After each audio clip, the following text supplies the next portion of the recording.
എല്ലാ പ്രേക്ഷകർക്കും സ്വാഗതം. നമ്മൾ വീടിനുള്ളിൽ ഹോം ഡെക്കറായിട്ട് ഒരുപാട് വസ്തുക്കൾ വെക്കാറുണ്ട്. ഫ്ലവർ വേസും ഷോ പീസുകളും ഒക്കെ തന്നെ. അതിൽ തന്നെ വളരെ ഡിഫറെൻ്റ് ആയിട്ടുള്ള ഒരു ചെറി ഷോ പീസാണ് ഇന്ന് നമ്മൾ ക്രാഫ്റ്റ് ടീച്ചറിലൂടെ കാണാൻ പോകുന്നത്. ഈ മനോഹരമായ ചെറി ഷോ പീസ് നമുക്കായി പരിചയപ്പെടുത്തുന്നു ശ്രീമതി റീന മാർട്ടിൻ. ഹലോ ചേച്ചി, നമസ്കാരം. അപ്പോൾ ചെറി ഷോ പീസാണ് അല്ലേ? എന്തൊക്കെയാണ് അതിന് വേണ്ടതെന്ന് പറയാമോ? ഇപ്പോൾ ഇതിന് നമ്മൾ ശില്പകാർ തന്നെയാണ് യൂസ് ചെയ്യണത്. പിന്നെ കമ്പി വേണം, പിന്നെ ഫാബ്രിക് പെയിൻറ് യൂസ് ചെയ്യുന്നുണ്ട്, ക്ലിയർ വാർണിഷ്. ഇത്രയും സാധനം മതി അല്ലേ? ഓക്കെ. അപ്പോൾ ശില്പകാറാണ് വേണ്ടത്. പിന്നെ ഫാബ്രിക് പെയിൻറ് വേണം, വയർ വേണം, കമ്പി ഫ്ലെക്സിബിൾ ആയിട്ടുള്ള വയർ വേണം, വാർണിഷ് വേണം, ബ്രഷ് വേണം. ഇത്രയും കാര്യങ്ങൾ കൊണ്ടാണെങ്കിൽ നമുക്ക് ചെറി ഷോ പീസ് ഉണ്ടാക്കാം. അപ്പോൾ നോക്കാം നമുക്ക് എങ്ങനെ ചെയ്യുന്നത്. ചേച്ചി, എം സിയിൽ എന്ന് പറയുന്ന സാധനം തന്നെയാണ് ഈ ശില്പകാർ? എം സിയിൽ തന്നെയാണ്. ഇത് ശില്പകാർ എന്ന് പറഞ്ഞാൽ നമുക്ക് ക്രാഫ്റ്റ് ചെയ്യാൻ വേണ്ടി മാത്രമായിട്ട് വരുന്നതാണ്. വൈറ്റ് ആയിരിക്കും. ബോക്സിൽ ഇങ്ങനെ 2 പീസായിട്ടാണ് വരുന്നത്. അപ്പം നമ്മൾ ഇത് കളർ ചേഞ്ച് ഉണ്ട്, കുറച്ച് റാഷ് കളർ വേണം, ഒരു വൈറ്റ് വരുന്നത്. അപ്പോൾ നമ്മളിത് ശരിക്കും ഇത് എടുക്കാൻ നേരത്ത് ഒരു പാക്കറ്റ് കംപ്ലീറ്റ് ആണെങ്കിൽ നമ്മളങ്ങ് ഒരുമിച്ച് അങ്ങ് കുഴയ്ക്കും. അത് ഈക്വലായിട്ട് എടുക്കണം, അതാണ് നോക്കേണ്ടത്. അപ്പോൾ ഈക്വലായിട്ട് എടുക്കുക ഏറ്റവും നല്ലത്. നമ്മൾ ബ്ലേഡ് വെച്ചിട്ട് തന്നെ അതിനിങ്ങനെ കട്ട് ചെയ്തെടുക്കുന്നത് നല്ലത്. ഏകദേശം ഒരു പാക്കറ്റിൻ്റെ ഹാഫ് എടുത്തിട്ടുണ്ട്. ഇത് രണ്ടും കൂടെ നന്നായിട്ട് മിക്സ് ചെയ്യാം. മിക്സ് ചെയ്യുമ്പോൾ നമ്മളിതിന് പൗഡറാണ് യൂസ് ചെയ്യണത്. ഇപ്പോൾ ടാൽക്കം പൗഡറോ അല്ലെങ്കിൽ ഏതാണെങ്കിലും കുഴപ്പമില്ല. ചോക്ക് പൗഡർ, സിറാമിക് പൗഡർ ഏത് വേണമെങ്കിലും യൂസ് ചെയ്തിട്ട് വെച്ചിട്ട് ചെയ്യണം. നന്നായിട്ട് ഇങ്ങനെ തേച്ച് കുഴക്കണം. കാരണം 2 കളറും കൂടി ഒരുമിച്ച് വന്ന് ഒരു കളറായിട്ട് വരും. അതല്ല വെച്ചിട്ടുണ്ടെങ്കിൽ ഇത് നമ്മൾ വെച്ച് കഴിഞ്ഞിട്ടുണ്ടെങ്കിൽ ഉണങ്ങൂല. അത് റെഡി ആയിട്ടുണ്ട്. ഇപ്പോൾ ഒരു ചെറിയ എടുക്കാം. അപ്പോൾ അതിന് നമുക്ക് ആവശ്യത്തിന് ഒരു വലുപ്പത്തിൽ, ഇപ്പൊ കൂടി കുറഞ്ഞെന്ന് വെച്ചൊന്നും കുഴപ്പമില്ല. കമ്പി ഒരു വലുപ്പം അനുസരിച്ച്, ചിലതിപ്പോ കൂടി വലുതായാലും ചെറുതായാലും കുഴപ്പമൊന്നുമില്ല. കമ്പി എടുക്കുക. കമ്പി എടുത്തിട്ട് ഇത് ഫ്ലവർ മേക്കിങ്ങിന്റെ കമ്പി തന്നെയാണ് കേട്ടോ. അതും കുറച്ച് തിക്കായിട്ടുള്ളതാണ്. വേറെ എടുക്കണം, കാരണം സ്റ്റിഫായിട്ട് നിൽക്കാൻ വേണ്ടിയിട്ട്. പിന്നെ ഡ്രൈ ആകുമ്പോൾ കുറച്ചൊന്ന് വെയിറ്റ് കുറച്ചൊന്ന് കുറയും, അത്രേ ഉള്ളൂ. ഇപ്പം നമ്മൾ ഇത് ഉണങ്ങാൻ വെക്കണം. അത് ഉണങ്ങാൻ കുറച്ച് താമസിക്കും. എനിക്ക് തോന്നുന്നു ഒരു ദിവസമൊക്കെ കഴിഞ്ഞിട്ട് തന്നെ എടുക്കണ നല്ലത്. തിക്കായിട്ട് വെച്ചിരിക്കുകയല്ലേ, അതോടെ ഇരുന്നോട്ടെ. ഇപ്പം ലീഫ് എടുക്കാൻ നേരത്ത് നമ്മൾ ഇത് തന്നെ എടുത്തിട്ട് കൈ കൊണ്ട് തന്നെ ലീഫിന്റെ ഷേപ്പിലോട്ട് ആക്കാം. അത് വല്ലാണ്ട് കനം കുറച്ചിട്ട് എടുക്കുന്നില്ല, ആവശ്യത്തിന് തിക്നെസ് എടുക്കുന്നുണ്ട്. കൈ കൊണ്ട് ഷേപ്പാക്കാം. ഇപ്പം നമ്മൾക്ക് ഇപ്പം ലീഫ് ഇതിന് ഈ പൗഡറിൽ കുറച്ച് ഇങ്ങനെ ചെയ്തുമ്പോൾ കുറച്ച് സ്മൂത്ത് ആയിട്ടിരിക്കും. അല്ലെങ്കിൽ എന്താ വെച്ചാൽ നമ്മളുടെ കൈയുടെ ഈ പാടുകളൊക്കെ അതുമ്പോൾ വരുന്നൊക്കെ ഉണ്ടാണ്. ഇനി ഇതിനൊരു കാര്യം ചെയ്യാനുള്ളത്, ഈ കമ്പി ഇതിങ്ങനെ ഇടയിലോട്ട് എടുക്കുക. ഇപ്പുറത്ത് ഇങ്ങനെ പതുക്കെ ചെയ്താൽ മതി. അതാ ഇപ്പം കമ്പി അതിൻ്റെ ഉള്ളിലിരുന്നോളൂ. ബാക്ക് സൈഡിലും കാണുന്നില്ല, ഫ്രണ്ടിലും കാണുന്നില്ല. നമുക്കൊന്നും കൂടെ ഒന്ന് ഷേപ്പാക്കിയിട്ട് കമ്പി ഒന്നിങ്ങനെ വളയ്ക്കണം. അതങ്ങനെ വെച്ചിട്ട് തന്നെ. അപ്പോൾ നമ്മൾ ഡ്രൈ ആവുന്നതിന് മുമ്പ് തന്നെ അത് വളച്ച് വെച്ചാലാണ് ഇരിക്കുള്ളൂ. അതല്ല വെച്ചാൽ ഡ്രൈ ആയി കഴിഞ്ഞാൽ ഒന്നും ചെയ്യാൻ പറ്റില്ല. അത് അങ്ങനെ തന്നെ ഇരിക്കുള്ളൂ. അപ്പോൾ നമ്മുടെ ആവശ്യം വളച്ചു കൊടുക്കുക വയർ. എന്നിട്ട് ബ്ലേഡ് എടുത്ത് വെയിൻസ് ഇങ്ങനെ കട്ട് ചെയ്ത് കൊടുക്കാം. ഓക്കെ. ഇലയുടെ ഞരമ്പുകൾ ഇങ്ങനെ ചെയ്യണമല്ലോ, അപ്പോൾ അത് ബ്ലേഡ് വെച്ചിട്ട് തന്നെ ചെയ്യാം. കാരണം ഉണങ്ങിക്കഴിഞ്ഞാൽ പിന്നെ ഒരു രക്ഷയിലൊന്നും ചെയ്യാൻ പറ്റത്തില്ല. ഇപ്പം ചെയ്യാൻ പറ്റുമെങ്കിൽ മാത്രം ചെയ്യാൻ പറ്റുള്ളൂ. എന്നിട്ട് അത് അങ്ങനെ വെക്കുക ഉണങ്ങാനായിട്ട്, അതേ ഷേപ്പിൽ തന്നെ. ഒരു ദിവസമൊക്കെ എടുക്കും ഉണങ്ങാൻ വേണ്ടി. അപ്പോൾ കംപ്ലീറ്റ് ആയിട്ട് നല്ലോണം ഉണങ്ങി കഴിഞ്ഞതിന് ശേഷം അടുത്ത പരിപാടി ചെയ്താൽ മതി. ഇത് അങ്ങനെ കുറേ ചെയ്ത് വെച്ചിട്ട് നമ്മൾക്ക് പിന്നെ ഒരുമിച്ച് എല്ലാം കൂടി എടുത്ത് സെറ്റ് ചെയ്താൽ മതി. ഇത് ഡ്രൈ ആയിട്ടുണ്ട്. ഡ്രൈ ആയ ഒന്നും ഉണ്ട്. അപ്പോൾ അത് നമ്മൾ ഫാബ്രിക് പെയിന്റ് ഉപയോഗിക്കും. നല്ല ചുവപ്പ് കളർ ഫാബ്രിക് പെയിന്റ്, ചെറിയ colour.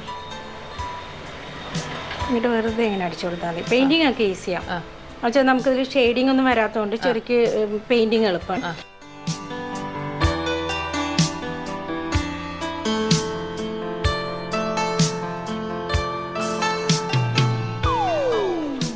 Fabric paint red colour കൊടുത്തു. ഇനി അത് ഇതൊരു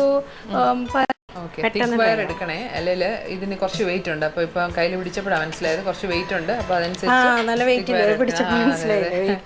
അപ്പോൾ ഇങ്ങനെ കളർ കൊടുത്ത് ഇവിടെ വെച്ചു. അത് ഉണങ്ങാൻ കുറച്ചൊരു വെയിറ്റ് ചെയ്യാം. ഇനി ലീഫിന് കളർ കൊടുക്കാവേ. ലീഫിന് കൊടുക്കാം. ലീഫ് ഇപ്പം നമ്മൾക്ക് ഞാനിപ്പോൾ എടുത്തിരിക്കുന്ന ഡാർക്ക് ഗ്രീൻ ആണ്. ഗ്രീൻ ആയാലും കുഴപ്പമില്ല, ലൈറ്റ് ഗ്രീൻ എടുക്കാം. അത് നമ്മൾ ഇഷ്ടം പോലെ എടുക്കാം. അത് ഏത് കളർ എടുത്താലും കുഴപ്പമില്ല. അപ്പോൾ അത് ഡാർക്ക് ഗ്രീൻ ഞാനങ്ങ് മൊത്തമായിട്ട് അടിച്ചു കൊടുക്കണം. അപ്പോൾ ഇതിനകത്ത് ഞാനങ്ങനെ വലുതായിട്ട് ഷെയ്ഡിങ് എടുക്കുന്നില്ല, കാരണം കുറച്ച് ഈസി ആയിട്ട് എല്ലാവർക്കും ചെയ്യാൻ പറ്റുന്ന ഒരു വിധത്തിൽ എടുക്കുന്നേ ഉള്ളൂ. അത് ഉണങ്ങി കഴിഞ്ഞപ്പോൾ എല്ലാം കറക്റ്റായിട്ട് കാണാൻ പറ്റും, നല്ല ക്ലിയർ ആണ്. പിന്നെ നമ്മളിത് വളച്ച് വെച്ചിട്ടുണ്ടായിരുന്നു, അത് അതേ ഷേപ്പിൽ തന്നെ വന്നിട്ടുണ്ട്. ഓക്കെ, ഇതൊന്ന് ജസ്റ്റ് ഒന്ന് ഉണങ്ങിയിട്ട്, മുഴുവനായിട്ട് ഉണങ്ങിയില്ലെങ്കിലും കുഴപ്പമില്ല, ഒന്ന് വലിഞ്ഞു വരുമ്പോഴത്തേക്കും നമുക്ക് യെല്ലോ ചെറുതായിട്ട് അല്ലേ അരിക്കുന്ന മാത്രം.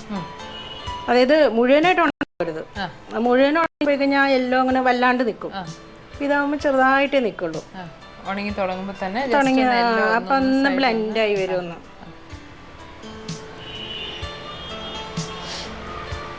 ഇപ്പം ഇങ്ങനെ തന്നെ ഷെയ്ഡ്, അതല്ല ഒരു സൈഡിൽ ഒരു സൈഡിൽ എല്ലാം കൊടുത്ത് ഷെയ്ഡ് ചെയ്യണമെങ്കിൽ ചെയ്യാം, അത് ഓരോരുത്തർ ഇഷ്ടം പോലെ ചെയ്യാം. ഇപ്പോൾ ഷെയ്ഡിങ് അറിയുന്നവരാണെങ്കിൽ ഷെയ്ഡിങ് എങ്ങനെ വേണമെങ്കിലും കൊടുക്കുന്നത്. ഇപ്പോൾ ഞാൻ അരിക്കുന്ന മാത്രം ഒന്ന് ഇങ്ങനെ ഒന്ന് ജസ്റ്റ് ഒന്ന് ടച്ച് ചെയ്ത് ഇങ്ങനെ കൊടുക്കുന്നേ ഉള്ളൂ.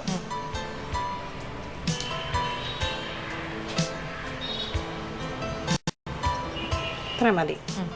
അതിനൊരു യെല്ലോയിഷ് ടിൻറ്റും കൂടി കൊടുത്തു ഈ ഗ്രീനിൽ. അപ്പോൾ പൂർണ്ണമായിട്ട് ഉണങ്ങുന്നതിന് മുന്നേ ഇത് കൊടുത്തു കഴിഞ്ഞാൽ ഈ ഒരു നല്ലൊരു ഫിനിഷിൽ ഇതിങ്ങനെ വരും. കുറച്ചൊന്ന് കൊടുത്താൽ മതി, അരികളിൽ മാത്രം ഒന്ന് സ്പ്രെഡ് ചെയ്ത് കൊടുത്താൽ മതി.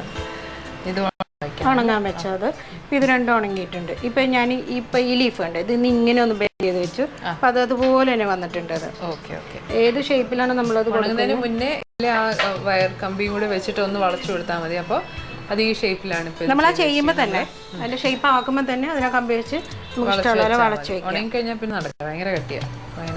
എന്നിട്ട് പിന്നെ എന്താ ചെയ്യണമെന്ന് വെച്ചിട്ടുണ്ടെങ്കിൽ നമ്മൾ ഇപ്പം ഈ ഓക്കെ ഇത് ഭംഗിയുണ്ട്, പിന്നെ ഒന്നും കൂടെ അതിന് ഭംഗി വരാൻ വേണ്ടിയിട്ടാണ് നമ്മൾ ക്ലിയർ വാർണിഷ് ഇടുന്നത്.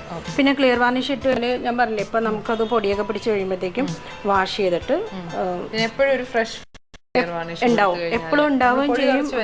നല്ല ഗ്ലോസി ആയിട്ട് നല്ല ഫ്രഷ് ഫീലിങ്ങിൽ കിട്ടും അത്. അപ്പം ആദ്യം വെച്ച പോലെ എല്ലാം വാർണിഷ് അടിച്ചു കഴിഞ്ഞപ്പോൾ നല്ല ഗ്ലോസി ഫിനിഷ് ഉണ്ട്. അപ്പോൾ ഇത് ഉണങ്ങാൻ എത്ര സമയം വേണം? ഇതിന് 2 മണിക്കൂറെങ്കിലും എടുക്കും.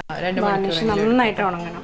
പക്ഷേ ഈ ഉണങ്ങി കഴിഞ്ഞാൽ ഇതേ ഫിനിഷിൽ തന്നെ ഇരിക്കും, എത്ര കാലം കഴിഞ്ഞാലും ആ ഗ്ലോസി ഫിനിഷ് അതേപോലെ തന്നെ ഇരിക്കും കേട്ടോ. ഇപ്പോൾ റെഡിനൊക്കെ നമ്മൾ വാർണിഷ് കൊടുക്കുമ്പോഴത്തേക്കും അതിൻ്റെ കളറിന് തന്നെ വ്യത്യാസം വരുന്നുണ്ട്, കുറച്ചും കൂടെ ഡാർക്കായ പോലെ വരും. അതെ അതെ. പിന്നെ ഉണങ്ങുമ്പോൾ വേറൊരു കളറായിട്ട് അത് ഫീൽ ചെയ്യുകയും തോന്നും, നന്നായിട്ട് കുറച്ചും കൂടി ഡാർക്കായിട്ട് തോന്നും. അത് എല്ലാ കളേഴ്സും അങ്ങനെ തന്നെ വരുന്നത്. ഇതാ ചെറിയ വാർണിഷ് അടിച്ച് സുന്ദരനാക്കി ഇങ്ങനെ ഇരിക്കുക. 2 മണിക്കൂർ ഉണങ്ങാൻ വേണം. റെഡ് അങ്ങോട്ട് വാർണിഷ് അടിച്ച് കഴിയുമ്പോഴത്തേക്ക് കുറച്ചുകൂടി നല്ല കടുത്ത റെഡായി വരും, അങ്ങനെ വരുന്നത് അത്. പിന്നെ ഇപ്പോൾ നമുക്ക് സെറ്റ് ചെയ്യണമെങ്കിൽ ഇപ്പോൾ ഇത് 3 കൂടി ഇങ്ങനെ അങ്ങോട്ട് പിടിച്ചിട്ട് സെറ്റ് ചെയ്യണേ എങ്ങനെ വേണമെങ്കിലും ചെയ്യാം. അത് നമ്മുടെ ഇഷ്ടം പോലെ ഒറ്റ വെച്ചിട്ട് വേണമെങ്കിൽ ചെയ്യാം. അതല്ല ഇനി ഇതേ 3 എണ്ണം ഒരുമിച്ച് വെച്ചിട്ട് പിന്നെ ഒരു 3 ലീഫ് നമ്മളിങ്ങനെ ചുറ്റിലും വെച്ച് അങ്ങനെ സെറ്റ് ചെയ്ത് വെക്കാം. സെറ്റ് ചെയ്യുന്നത് നമ്മളുടെ ഇഷ്ടം പോലെ, പ്രത്യേകിച്ച് ഇങ്ങനെ വേണം അങ്ങനെയൊന്നുമില്ല. നമ്മളുടെ ഒരു ഐഡിയ അനുസരിച്ച് ഇങ്ങനെ 3 സൈഡിൽ ഇങ്ങനെ വെച്ചിട്ട് ഇപ്പോൾ ഇതൊരു സെറ്റ് ഇങ്ങനെ ചെയ്തു, അങ്ങനെ 2-3 എണ്ണമൊക്കെ ചെയ്തിട്ട് ഒരുമിച്ചൊരു പോട്ടിൽ റെഡിയാക്കി കഴിഞ്ഞാൽ നല്ല രസമായിരിക്കും. അപ്പം അങ്ങനെ പോട്ടിൽ റെഡിയാക്കി വെച്ചത് ഇവിടെ ഉണ്ട്. ഇതാ കണ്ടോ. അപ്പോൾ ഇതാണ് ചെറി ഷോ പീസ്, കണ്ടില്ലേ? ചെയ്ത് വെച്ച് കഴിഞ്ഞാൽ ഗ്ലോസി ഫിനിഷ് അതേപോലെ തന്നെ ഉണ്ട്. ഇങ്ങനെ അറേഞ്ച് ചെയ്ത് വെച്ചിരിക്കുകയാണ്. കുറേ ചെറീസും ഉണ്ട്, ലീവ്സും എല്ലാം ചേർത്ത് അറേഞ്ച് ചെയ്ത് ഇങ്ങനെ ഫ്ലവർ പോട്ടിൽ വെച്ചാൽ മതി. നല്ല ഷോ പീസ് അല്ലേ? കാരണം ഇപ്പോൾ ഈ പറഞ്ഞ പോലെ തന്നെ എത്ര വർഷം കഴിഞ്ഞാലും ഇതിന് പൊടി തുടച്ച് നന്നായിട്ട് ഒന്നുകൂടി ക്ലിയർ വാർണിഷ് അടിച്ചു വെച്ച് കഴിഞ്ഞാൽ ഇതേ ഫീലിങ്ങിൽ നല്ല പുതുമയോടെ തന്നെ എന്നും ഇരിക്കും. അതല്ലേ നമുക്ക് വേണ്ടത്. എപ്പോഴെപ്പോഴും മാറി മാറി ചിന്തിക്കണ്ടല്ലോ. നമുക്കൊരു ഷോ പീസ് വാങ്ങിച്ചാൽ എത്രയോ കാലം നിലനിൽക്കുമെങ്കിൽ അത് തന്നെയാണ് അതിൻ്റെ ഏറ്റവും പ്രയോജനവും. അപ്പോൾ എന്തായാലും താങ്ക് യു സോ മച്ച് ചേച്ചി, ഇത് പറഞ്ഞു തന്നതിന്. നല്ല ക്രാഫ്റ്റ് ആയിരുന്നു. അപ്പോൾ മനസ്സിലായല്ലോ, ചെറിയ ഷോ പീസ്. അപ്പോൾ ഇതുപോലെ ഒരുപാട് കാര്യങ്ങൾ നമ്മുടെ ഒരു ക്രിയേറ്റിവിറ്റി അനുസരിച്ച് ഒരുപാട് കാര്യങ്ങൾ ഷോ പീസായിട്ട് നമുക്ക് ഉണ്ടാക്കി നമ്മുടെ ഷോക്കേസിലും വീട്ടിനുള്ളിൽ ആക്സസറീസ് ആയിട്ടൊക്കെ വയ്ക്കാൻ സാധിക്കും. അപ്പോൾ എന്തായാലും ഇതുപോലെ മനോഹരമായ മറ്റൊരു എപ്പിസോഡുമായിട്ട് നമുക്ക് വീണ്ടും കാണാം. അതുവരെ നമസ്കാരം.